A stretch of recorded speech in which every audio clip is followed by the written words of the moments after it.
Hello students, Jaymin sir વખત સાહેબ ચેનલમાં તમારું સ્વાગત છે. રિસન્ટલી જીટીયુ તરફથી એક સર્ક્યુલર બહાર પાડવામાં આવ્યું છે અને એની અંદર ઇન્ફોર્મેશન શેર થઈ છે કે કેટલાક એવા વિદ્યાર્થીઓ છે કે જેમના માટે જીટીયુની આવનારી જે થિયરી કે પછી પ્રેક્ટિકલ એક્ઝામ છે એ રીશેડ્યુલ થઈ શકે છે. હવે આ સર્ક્યુલર ઘણા બધા વિદ્યાર્થીઓને ખ્યાલ નથી આવ્યું કે સર એક્ઝેક્ટલી આમાં ઇન્ફોર્મેશન શું શેર કરવામાં આવી છે.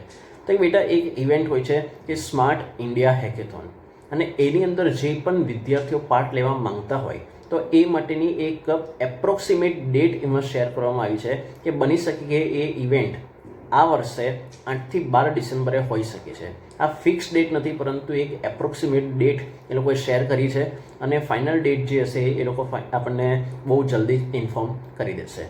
પરંતુ એ જે પણ ડેટ હશે એ દરમિયાન એ તમામ વિદ્યાર્થીઓ કે જેમને આ સ્માર્ટ ઇન્ડિયા હેકેથોનની ઇવેન્ટમાં પાર્ટ લીધો હોય, હવે એ સેમ ડ્યુરેશનમાં જો બેટા તમારી એક્સટર્નલ એક્ઝામ થિયરી કે જે પ્રેક્ટિકલ આવતી હોય અને જો આ ક્લેશિંગ આવે તો સ્ટુડન્ટે ટેન્શન લેવાની જરૂર નથી, કારણ કે એવા તમામ વિદ્યાર્થીઓ કે જેમને આ હેકેથોનની અંદર પાર્ટ લીધો હશે તો એમના માટે અલગથી એ એક્સટર્નલની થિયરી કે પછી પ્રેક્ટિકલ એ ડ્યુરેશનમાં જે પણ એક્ઝામ હશે એ લેવામાં આવશે.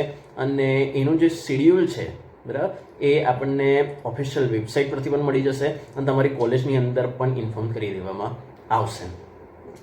જે પણ વિદ્યાર્થીઓ આની અંદર પાર્ટ લેવા માંગતા હોય તો બેટા એ જે ઇવેન્ટ છે એ ભલે આવતા મહિને યોજાનારી છે, પરંતુ એનું જે રજિસ્ટ્રેશન કરવાનું છે એ માટેની છેલ્લી તારીખ આ મહિનાની 30 તારીખ છે. મતલબ કે તમારે બની શકે એટલું વહેલું તમારા કોલેજનો કોન્ટેક્ટ કરવાનો છે અને ત્યાંથી એ લોકો જે એન્ટ્રી છે સ્ટુડન્ટની એ જીટીયુમાં મોકલશે.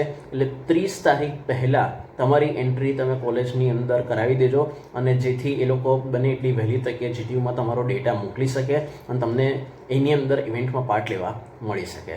આ સર્ક્યુલર ડિટેલમાં જો તમારે રીડ કરવો હોય તો વેરી સૂન હું તમારી જોડે એ સર્ક્યુલર આપણા વોટ્સએપ ગ્રુપમાં શેર કરી દઈશ અને વોટ્સએપ ગ્રુપમાં જોડાવાની લિંક ડિસ્ક્રિપ્શન બોક્સમાં તમને મળી જશે.